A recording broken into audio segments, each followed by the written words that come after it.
Ang Biblia po ay punong-puno ng mga pagpapakilala sa iba't ibang uri ng mga tao.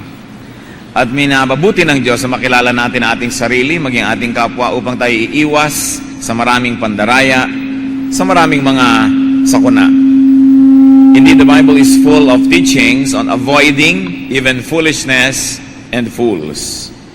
Paano po nakikilala ang isang kahangalan o ang isang taong hangal? Sabi po sa Matthew 7:16, "By their fruit you will recognize them." At yan po ay pagkilala sa mga bulaang mga propeta, sa mga maling mga mangangaral, at maging pagkilala kanino paman. Kung paano natin makikilala ang isang tao ay dapat tinitingnan natin ang kanyang bunga. Ang pamagat po ng ating pag-aaral, 8 marks of fools. Mga 8 pagkakakilanlan sa mga taong hangal. And let's think of ourselves. Let's think of people around us, especially people who touch us and who influence us. At nang sa ganun, masuri natin kung gaano natin sila papayagan na makaapekto sa ating pag-iisip at sa ating buhay. 8 marks of fools. Panginoong Diyos, kayo po ang hinihiling namin na maging tagapagsalita namin ngayon. Kayo ang nakaunawa ng inyong salita. Kayo nawa ang magpaliwanag sa amin.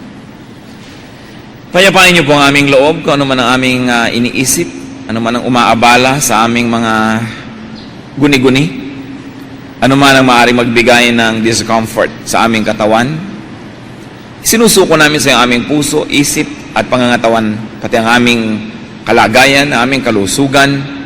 Kayo po, Panginoon, ang siyang maghari sa aming buong pagkatao. Enable us to hear you, to understand you. Teach us, O God. Buksan niyo po ang pinto ng inyong salita at ipaliwanag sa amin ang mga hiwaga nito. At nang sa ganon, maging kapakinabangan sa iyong mga anak ang pagkakaalam ng iyong mga salita. Walk in our midst, O God, dispense blessings, heal our spiritual infirmities, forgive us our sins, cleanse us, make us whole, and may you imprint in our minds and hearts your lesson for us today. Protect us from falsehood, protect us from lies and deception, and also, Lord, protect us from evil men and evil spirits. In the name of Jesus, your Son, we rebuke the work of evil, and we bind the work of evil men and evil spirits against this holy assembly. And we also ask you, Lord, protect our loved ones who are not with us right now. Teach us, walk in our midst, let your light shine upon us, glorify yourself. Father God in heaven, we praise you, we thank you, and we ask this in the name of Jesus our Lord. Amen. Ano po ang 8 marks of fools? Unang-una, fools are rebellious. Mahilig lumaban sa otoridad, mahilig na lagi na lang maghimagsik, mahilig na lagi na lang umimbento ng mga gyera. Psalm 107 verse 17, "Some became fools through their rebellious ways, and suffered affliction because of their iniquities." Dahil daw magkamag-anak, yung foolishness and rebelliousness, so ang mga tao ay umaani ng masasamang bunga ng kanilang mga kahangalan. Now, there are rebels with worthy causes. In fact, the development of civilization and humanity, most of the time, was hinged on worthy revolutions. But there are also many rebels without wise causes. Marami pong mga tao na mahilig lang laging mangontra, mahilig lang laging sumalungat at kumalaban sa mga dapat sundin at tulungan. So what do we do? Ano po ang dapat nating malaman dito? Avoid the habitually rebellious. Dapat nating iwasan yung habit na lang nila, lagi na lang nilang ginagawa as a matter of their custom to always fight authority. Avoid the habitually disobedient. At hindi naman po mahirap makilala ang isang taong lagi na lamang na sumasalungat, lagi na lang kumukontra, at lagi na lang ayaw pa sa ilalim sa may kapangyarihan. Proverbs 24:21, "Do not join with the rebellious." Huwag nang makibakas, huwag makisama, huwag makisalamuha, at lalong huwag makiisa sa lagi na lamang na may mga rebelyon sa kanilang isip. Romans 13:1, "Everyone must submit himself to the governing authorities." Ang mga kapangyarihan na nakalagay sa ating paligid ay inilalagay upang magkaroon ng kaayusan ang kabihasnan, magkaroon ng kaayusan ang pamilya, ang komunidad, ang organisasyon. Kaya marapat lamang under normal circumstances to be submissive to such structures. Ang mga anak po na masyadong mahilig magrebelde ay mga bibigat na krus na pasan hindi lang ng kanilang mga magulang, kundi ng buong lipunan. Proverbs 17:21, to have a fool for a son brings grief. There is no joy for the father of a fool. Yan daw. Pagkahangal ang isang anak, mababae at malalaki, ay lungkot ang dinadala nito sa kanyang mga magulang at wala na daw hinahantay na ginhawa, saya, o kaya man ay kasiyahan ang mga magulang ng mga anak na hangal. At tunay, hindi naman maaaring ang ating mga anak ay gumawa ng mga kahangalan at sila lang magpasan ng bunga nito. Kadalasan, mas mabigat pa ang pinapasan ng mga magulang. That's why responsible and wise children behave and they make something good out of their lives, not only for themselves, but also for everyone who loves them, especially their parents. Proverbs 13, verse 1, a wise son heeds his father's instruction. Isa daw yan sa pagkakakilanlan ng isang marunong na anak ay sumusunod sa mga ipinagtatagubilin, itinuturo, iniuutos ng kanyang magulang. Another mark of a fool, fools hate wisdom and discipline. Ayaw na ayaw ng mga hangal ang karunungan. Sapagat ang karunungan ay nakakasilaw, nakakapagpahirap ng kanilang kalooban, at nagbibigay ng comparison and contrast, at lalo lang nagiging malinaw ang kanilang mga kamalian. And also, fools hate discipline. Ayaw nila noong may mga batas, ayaw nila na pinapairal mo ang batas, at ayaw nilang itinutuwid ang mga nagkakamali. Proverbs 1:7. The fear of the Lord is the beginning of knowledge, but fools despise wisdom and discipline. Yan ang kinamumuhian nila, karunungan at katuwiran at disiplina. Fools hate disciplinarians. Ayaw na ayaw ng mga hangal yung mga disciplinarian. Sino po ang mga iniibig ng mga foolish people? Fools love teachers who do not teach. Yan ang favorite teacher nila, yung laging absent. Ang favorite teacher yung ayaw magturo at lahat pasado na kahit na hindi naman dapat. Fools love leaders who do not lead. Yan ang gusto nilang leader, yung kaya nilang pasunurin, kaya nilang paindakin sa kanilang mga tugtog, mga leaders na mga walang backbone at kaya nilang mapasunod sa kanilang mga bisyo at sa kanilang mga kapritsyo. And fools love law enforcers who do not enforce the law. Kaya ayaw ng Panginoon sa mga foolish people because if they will take governance of the earth, there will be chaos. Sapagkat ang kanila lamang tanging batas ay ang kanilang sariling damdamin at ang sarili nilang nagugustuhan sa panahon na nagugustuhan nila yon. Meanwhile, ang mga marurunong na estudyante, yan ang nagmamahal sa mga terror teachers. Yan ang nag-a-appreciate. Ang mga marurunong na mga mamamayan ay kanila pong pinapahalagahan ang mga batas at sinusunod ito. At ang mga marurunong na nga tagasunod, minamahal nila at pinapahalagahan ng istrikto na mga pinuno. Yun lang mga hangal ang ayaw sa mga istrikto, sapagkat sa strictness na yon ay napuputol ang kanilang mga pakpak, ang kanilang mga bagwis ay naitatali at sila ay naigagapos at hindi sila makalikot sa mga kalikot ang gusto nila sa buhay. So madali pong malaman kung ang tao ay marunong o hindi. Gusto niya law and order. Gusto niya na mayroong katiyakan ng mga bagay. Alam mo na pagka may isang bagay na mangyayari sa ganung araw ay nangyayari nga, na dito tatawid ay dito nga tumatawid ang mga tao at dito paparada ang sasakyan ay doon nga nangyayari yon. At may kaayusan. Alam mo kung paano kakikilos at paano ilalagay ang iyong sarili. When foolish people take over any system, there will be chaos and disorder and pain and sorrow for everybody. Fools hate knowledge. Fools hate learning. They hate tutelage. Sabi sa Proverbs 1:22, how long will you simple ones love your simple ways? At yung pong simple na ginagamit dito ng version ng Bible na ito, ibig sabihin foolish. In other words, how long will you foolish ones love your foolish ways? How long will mockers delight in mockery and fools hate knowledge? Ang mga tao po na hindi nagmamahal sa karunungan, ang mga taong hangal, ang akala nila sa pag-aaral ay isang uri ng parusa. Fools consider schooling a torture, and fools consider schools as something to graduate from.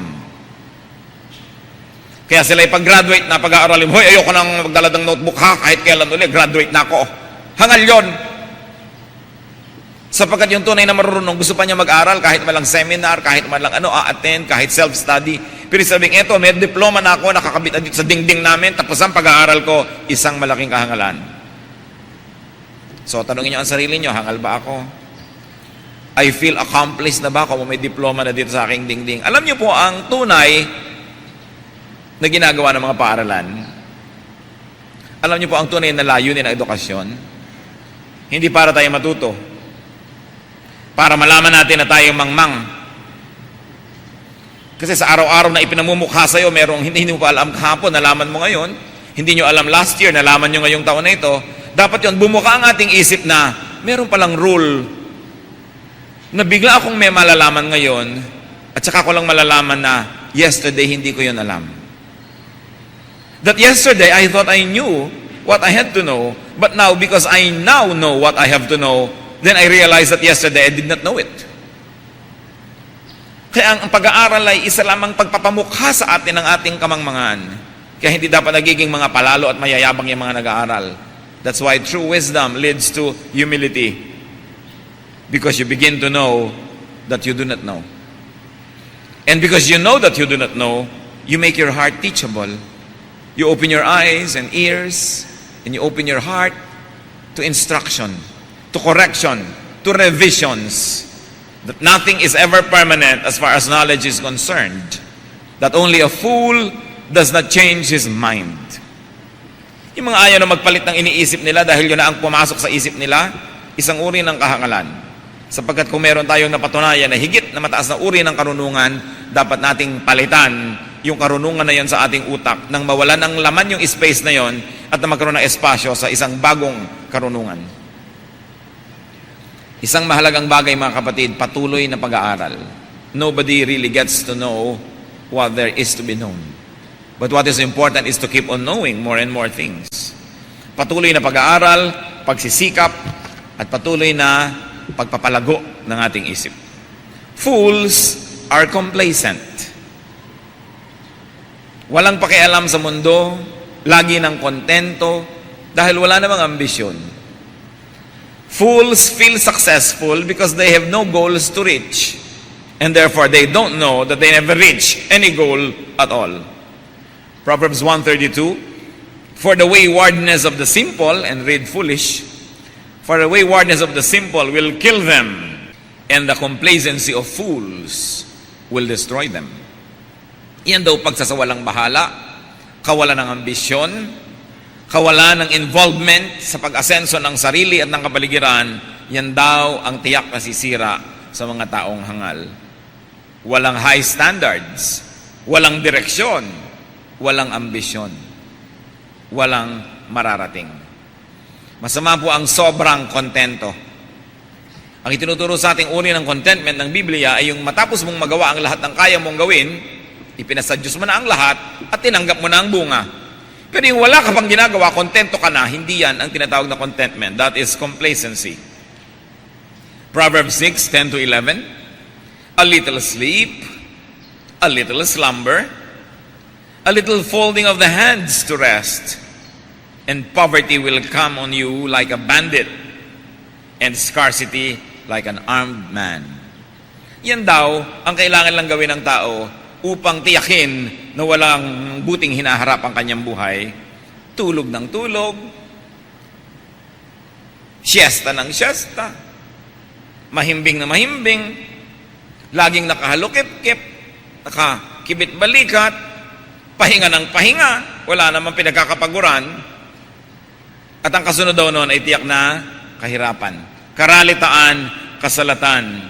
Darating daw na isang parang bandido, parang armadong mga tulisan, aagawan ka ng kung ano man ang pinapahalagahan mo sa buhay. At sigurado daw ikay mabubuhay sa kasalatan, sa kakulangan, a little sleep, a little slumber, a little folding of the hands to rest. Yun po mga complacent people have no sense of urgency. At sa kanila, ang kanilang motto, pwede na yan. Yan ang motto ng mga complacent, ng mga walang mararating, pwede na yan. Meron pa yon, wala tayong magagawa. Yan ang mga kanilang mga mahihilig na sabihin. Dapat mo sinasabing, meron tayong magagawa. Dapat meron tayong gawin, hindi wala tayong magagawa. Ganyan lang talaga yan. Dapat nasasabihin natin, hindi dapat ganyan yan. Lalo po ang mga anak ng Diyos na tayo may pamantayan ng salita ng Panginoon, ng kanyang mga katuruan, at ang mga layunin niya sa ating buhay, may goal tayo. Hindi lang tayo pagulong-gulong na kung saan tayo itapon ng tadhana. Merong dapat marating. We were created to do good works. Decided upon beforehand, before the foundations of the world, the Lord has determined what every person should accomplish in this short lifetime. It is short, but it is always long enough to achieve for God and to change from glory to glory. Ano pong goal natin sa buhay? Katulad halimbawa sa Bible reading, may goal ba kayo na matapos nyo man lang mabasa ang isang libro sa loob ng isang panahon? O kung ano na lang? May goal ba tayo sa ating savings? Makapag-save man lang tayo ng ganitong uri ng halaga? At patuloy tayong maghanap buhay para may nakatabi tayong pampalakas man lang ng loob? At panggasto sa mga emergency? Meron ba man lang tayong goal na maabot sa buhay? May goal ba tayo na mapaamo ang ating kalooban na parang leon at tigre? Meron ba tayong goal na makontrol ang ating mga hangarin na hindi mabuti? Anong goal natin sa buhay? Fools blurt out folly. Yan ang mahilig na lumabas sa bibig ng mga hangal, mga kahangalan, natural. Ano pang hahanapin mo? No? Proverbs 12:23, a prudent man keeps his knowledge to himself, but the heart of fools blurts out folly. Isa daw po na pagkakakilanlan natin sa isang taong hangal, lagi na lang siyang may sinasabi. A foolish person always has something to say. And usually, what he says means, mas sikat ako, mas magaling ako, mas mahusay ako, mas karapat-dapat ako, etc., etc., etc. Pagka sinabi mo na ikaw ay graduate ng high school, yung full, ako graduate ng college, yung lagi siyang panalo. Hindi niya alam na wala namang natutuwa doon sa laging nananalo. Pagka meron ka 5 pantalon, siya may 10. Pag marunong ka magluto ng Chinese food, marunong siya ng Chinese at Japanese food. These are foolish people. Hindi naman tinatanong kung anong alam nila, dinidisplay. Wala namang natutuwa sa ganun, di ba? Natutuwa ba kayo sa ganun? Yung lagi napapatungan ng patun nyo. Lagi na lang meron siyang last say, lagi na lang siyang panalo. These people will not make friends. And many of these types of people never learn, even though they're already old. Lagi na lamang na mas mahusay sila, mas magaling at kung ano-ano pa. At pag may kinukwento sila, pag may sinasabi, puro walang kakwenta-kwenta. Sabi nga nila sa Bulacan, walang kapararakan. Mga walang katorya-torya ang mga bagay, ang mga topic. Pumunta kami, umakyat nga kami, ang laki ng bayabas, tahawanan kami. Ano ba pinagsasasabi ng tao ito? It's a waste of words. Pati ang mga tanong, laging walang kakwenta-kwenta. Laging yun na lang ng yun ang tanong na ayaw mo nang sagutin. Dahil wala namang mararating ang usapan. And they blurt out. They don't just whisper it. They shout out and declare to the world that they are ignorant. Buti pa yung mga hangal na hindi sobrang kahangalan, they keep their folly to themselves and to their associates. But hopeless fools display their foolishness. Bakit po natin pinag-aaralan ng mga ito, mga kapatid? Una, nasa Bible, so dapat pag-aralan. Pero meron siguro mas malalim na dahilan. Tiyakin natin hindi tayo ang mga ito. O kaya man ay tingnan natin yung mga taong umi-impluwensya sa atin. Kung sila ito, at dapat nating pag-ingatan at dapat tayong lumayo-layo kahit malang kaunti. Sapagkat kapahamakan ang naghihintay sa mga hangal at sa kanilang mga kayakap sa tuwinan. Fools do not know they do wrong. It is one big and unfailing measure of foolishness. Iba po yung gumagawa ng mali at alam nating mali tayo, at iba yung gumagawa ng mali na kumbinsido siyang tama siya. Napakahirap kausap yun at napakahirap kasama yun. Ecclesiastes 5:1. Guard your steps when you go to the house of God. go near to listen, rather than to offer the sacrifice of fools who do not know that they do wrong. Meron palang mga tao na gumagawa ng mali, nakikipagtalastasan pa nga sa Diyos, na walang kamalay-malay na mali ang ginagawa nila. Hindi nila dapat ginagagawa ang mga yun. And these are the dangerous wrongdoers, the ones who do not appreciate their condition, their error, their folly. They cannot even repent. Paano nga naman na magsisisi? Paano maghuhunos dili? Paano magbabagong loob ang isang taong hindi man lang natatanto na siya'y mali pala? At ito'y napakalaking problema sa buhay. At yung pong mga tao na hindi man lang alam na sila'y mali ay gusto pa nilang i-promote ang kanilang kamalian. Gusto pa nilang magkaroon ng mga converts at mga taga-alagad at mga taga-sunod at pairalin ang kanilang mga kamalian. So pinag-iingatan sa ating sarili at sa ating kapwa ang ganitong uri ng kahangalan. Fools just wanna have fun. Isa yan. Hindi masama to have fun, hindi masama na magpahinga, hindi masamang sumaya, pero yung laging yun na lang nang yun ang hinahanap sa buhay, isang uri ng kahangalan. Fools just wanna have happiness. They always want happenings. Sabi nga nila mga gimmick. Ecclesiastes 7:4, the heart of the wise is in the house of mourning, but the heart of fools is in the house of pleasure. Yan daw ang puso ng mga marurunong, nandun sa mga lamayan, nandun sa mga patay, nandun sa mga ospital na may pasyente, nandun sa may mga dinadalang mga kalungkutan at hirap, nandun daw sa mga nagluluksa. Subalit ang puso daw ng mga hangal ay laging nasa party. Bakit? Dahil sinasabi din ni Solomon, maraming itinuturo ang kalungkutan. Maraming ibinubukas na mata. At ang hapdi at kirot ng mga sugat na ating nadarama ay nagpapayaman sa ating pagkatao, nagpapalawak sa ating isip. Kaya kahit sa mga artista, iba ang nagiging performance ng mga nagkakaroon ng maturity at mga karanasan, lalo't mga nasaktan sa buhay, nagkakaroon ng depth, lalim ang kanilang performance.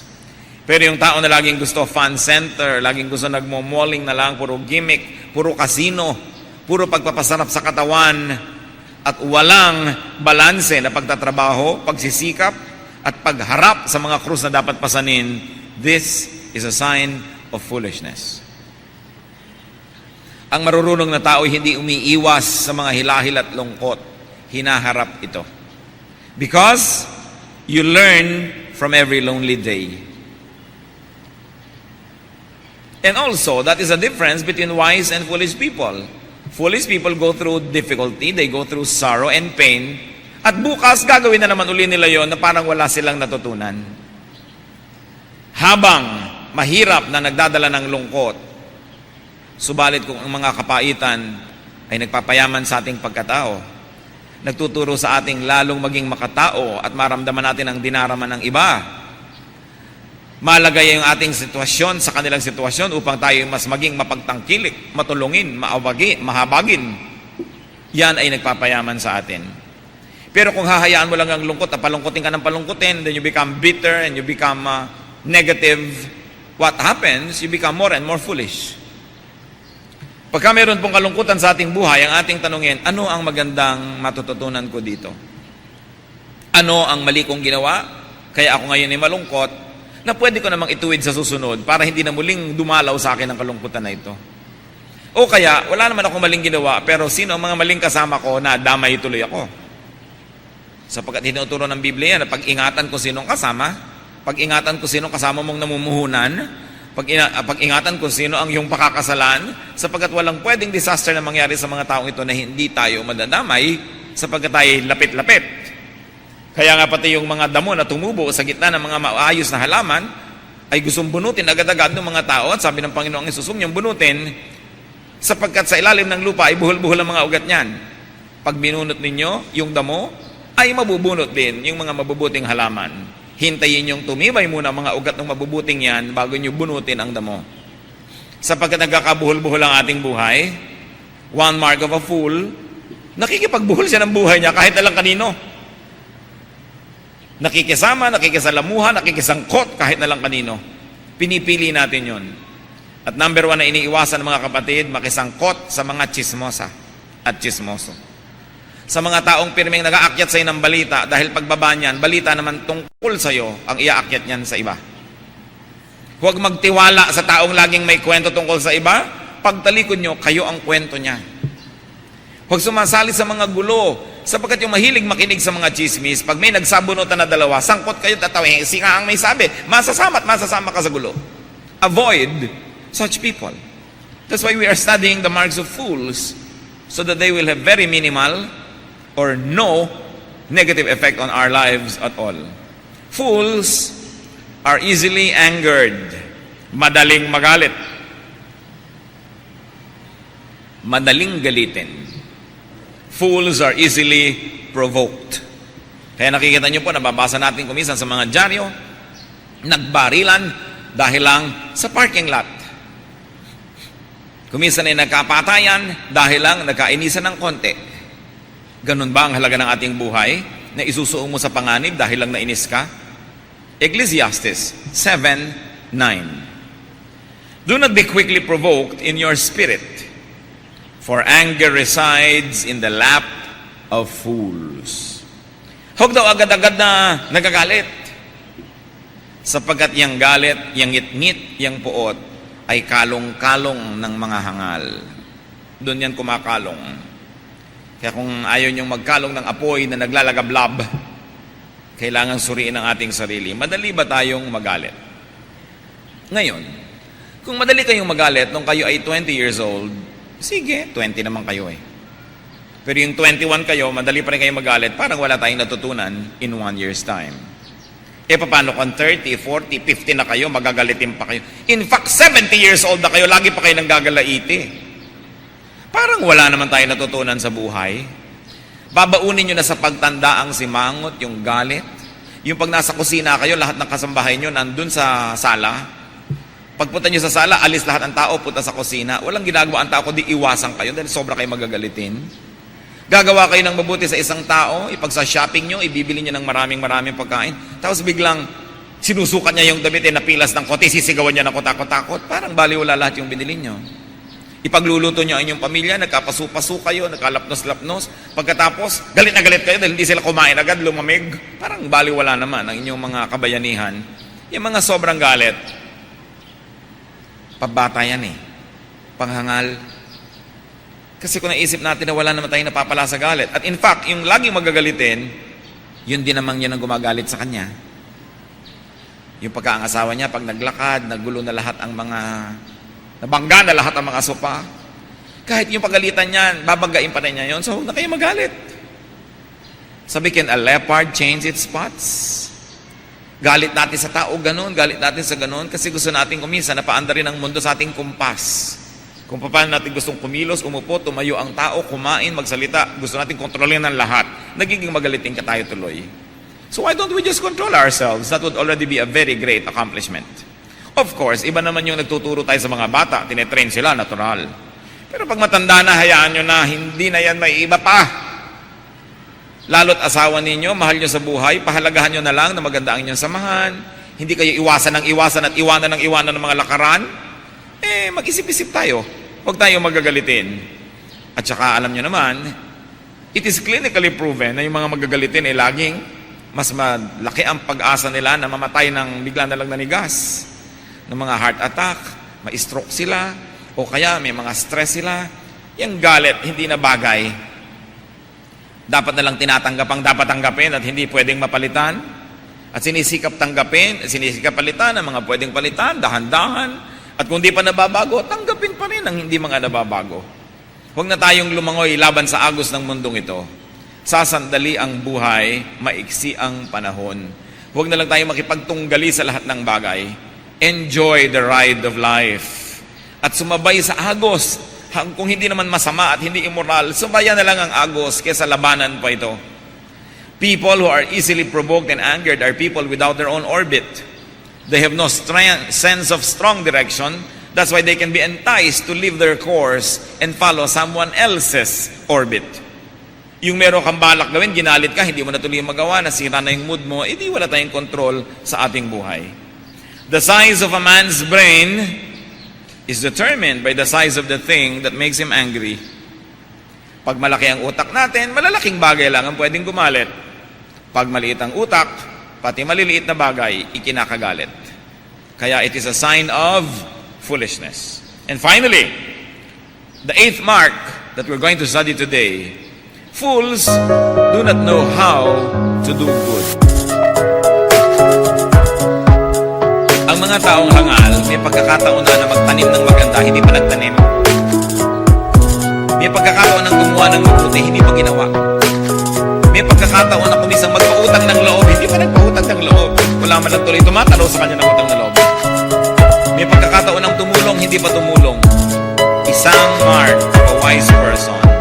You know when it is a good time to plant a good seed. Meron kayong pera dyan na hindi nyo na mamatay na itulong sa isang mag-enroll. Deadline na ng enrollment, itinulong ninyo. Magandang seed yun na itinanim. Yung merong pagkakamali ang inyong kapwa, pinaghintay kayo ng 2 oras sa usapan. Pero kayo naman talagang hindi naman nalugi sa 2 oras na yun dahil may dala kayong libong pwedeng basahin, may dala kayong ganchilyo kayo. Meron kayong ginawang bagay, may pinakinggan kayo na kung anong tape o kung anong audio material. Hindi naman talaga ganun kalukihan. Tapos darating sila para, pasensya ka na. Sinabi mo, sige na, okay lang, huwag mo nang isipin yun.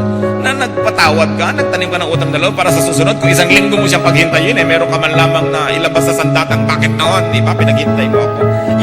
Pero ganun, pagagalitan mo na agad, wala ka man lang tanim. No?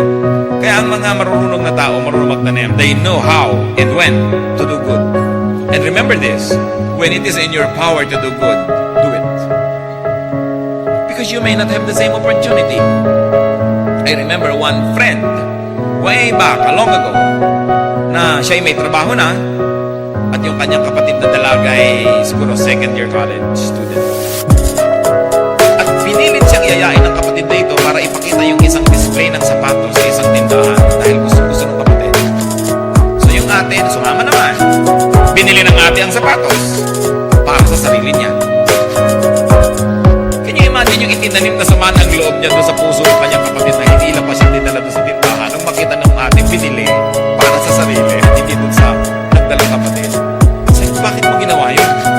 Kung may trabaho na lang siya tsaka siya bumili. Sabi ko talaga, magkakatrabaho rin niya. Pero ngayon wala siyang trabaho, ikaw itong ating may trabaho. Diba? Sayangin yung chance na maging hero. Kasi hindi ka lagi pwede maging hero dahil baka pagdating ng araw, mas maganda pa yung trabaho niya kaysa sa'yo. O ikaw biglang matagalan ng isang nahulog na tulay na paralyzed ka for life.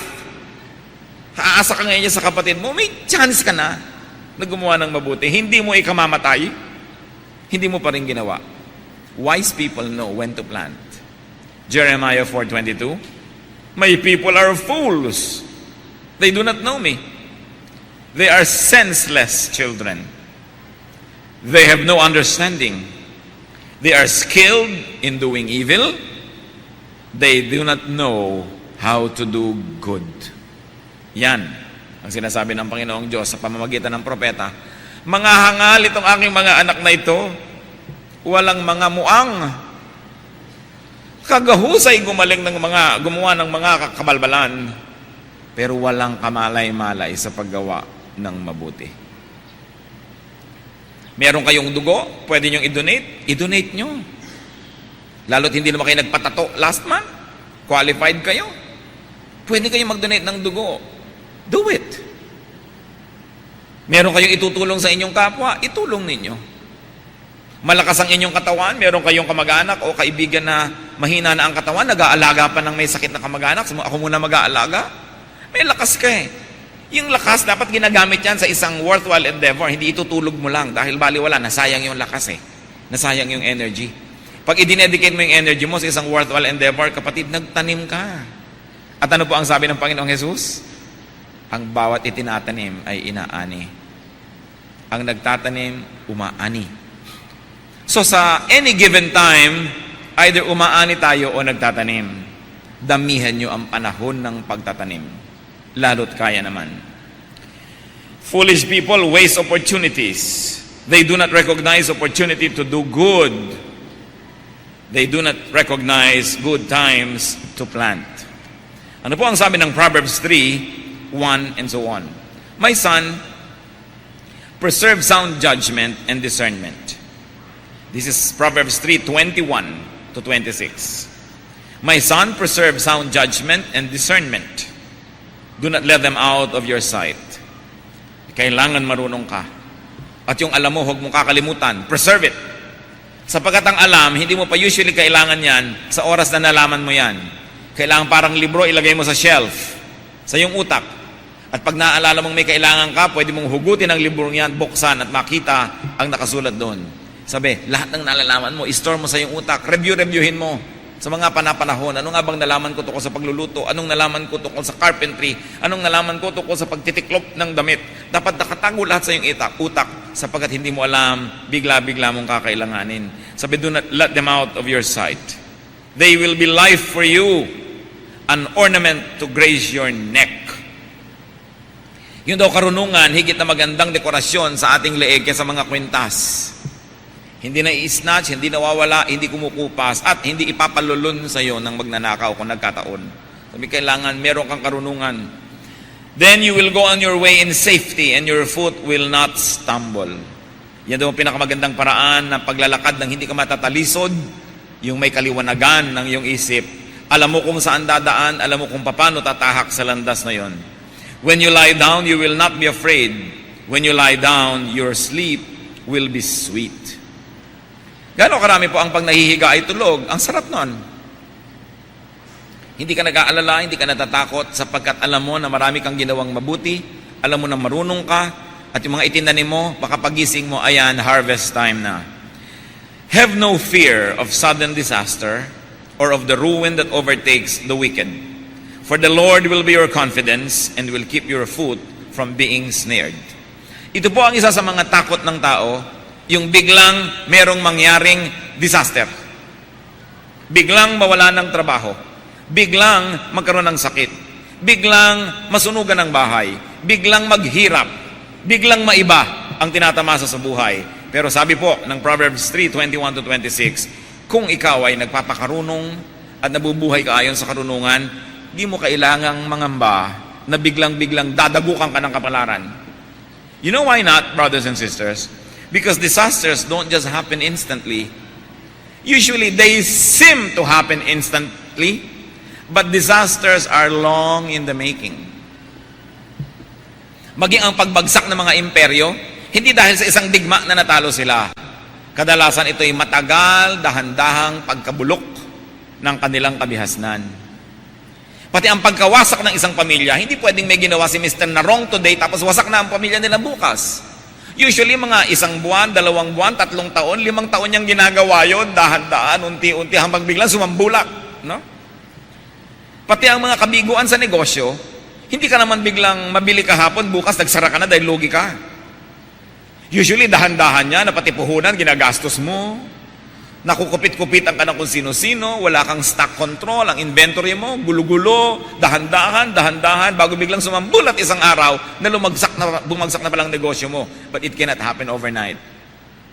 It takes a lot and a long process to destroy something. Maging ang kalusugan natin, hindi pwedeng biglang, ay, ang lusog-lusog mo ngayon, bukas bigla ka na lamang na mayroong problema sa kalusugan. Dahan-dahan usually yan. Mga ilang taon ang pagkain mo ng mga maling pagkain, mga ilang buwan o taon ang pagpapabaya sa kalusugan bago sumambulat. Kaya sabi, kung ikaw ay nabubuhay araw-araw, oras-oras, sa konti-konting karunungan, huwag kang matakot na bigla ka na lamang nababagsakan ng langit sapagkat hindi ganon ang paraan ng Diyos. Ang Diyos ang mag-iingat sa iyo kung ikaw ay sumusunod sa kanyang mga katuruan. Know and recognize foolishness from wisdom.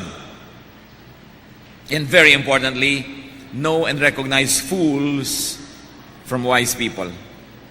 Kaya ang tanong natin, ako kaya ang pinag-uusapan ng mga verses na ito? O partly ako, partly ang mga tao sa aking paligid? Ano ang dapat kong gawin sa aking sarili? At anong dapat kong gawin sa aking pakikipagmabutihan sa mga tao na according to this definition ay foolish pala? Avoid the mistakes. Avoid the deeds and works and influence of fools. Avoid foolish mistakes and be happy. Gusto niyo maging masaya sa buhay? Pag tayo'y wise, we will not always be happy. Dahil nga ang kasama sa wisdom, hinaharap mo ang dapat harapin, ang lungkot na dapat gawin. We may not always be happy, but one thing is sure, you will never be very sad. And definitely, you will not be always sad. Aming Diyos, salamat po sa inyong mga paalala. Hinihiling namin, Panginoon, na tumimo sa aming isipan ang inyong mga salita. Bigyan nyo kami, Lord, ng practical wisdom para ma-i-apply namin sa buhay namin ang mga paalalang ito. Turuan nyo kaming mabuhay ng may karunungan at kung meron kami mga naging habit na, Panginoon, na mali, empower us according to your word to correct our ways. Kung kami, Panginoon, ay foolish influence sa iba naming mga kapwa-tao, patawarin niyo po kami at turuan niyo kaming ituwid ang aming mga buhay nang sa ganon, sino man na nai-impluensya namin ay mapatuwid din at mapabuti. At kung kami naman, pumapayag na kami akayin ng mga hangal at mga kahangalan, ituro mo sa amin ang iyong magandang pamamaraan at baguhin namin ang aming buhay.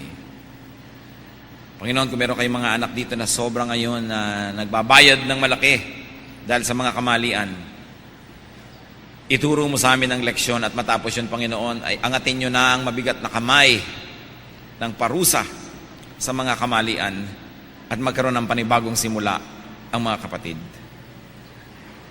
Ituro mo sa amin, Panginoon, that no one and nothing is beyond repair because you are a God of restoration. I-restore mo po ang aming mga pamilya, ang aming mga hanap buhay, kung ito ay nasalanta ng mga kamalian at mga kahangalan. Sa mga anak mo na nagkaroon ng pagkakataong umasenso, magkaroon ng mabuting buhay, subalit sinira pa ito dahil sa mga kahangalan, bigyan mo nawa ng panibagong pagkakataon, O Diyos, lalot-lalot na pag-isip-isip at dakilala na ang kamalian. You are a God who gives second, third, fourth chances to your people. Ano man ang naging bad damage sa amin, Panginoon, ng mga kahangalan namin sa buhay, ituro mo sa amin ng leksyon, and then teach us to move on. Teach us to make the most out of what else is left in our lives. Magbulay-bulay tayo, mga kapatid, sa ilang saglit ng katahimikan. Magandang nag-iisip-isip.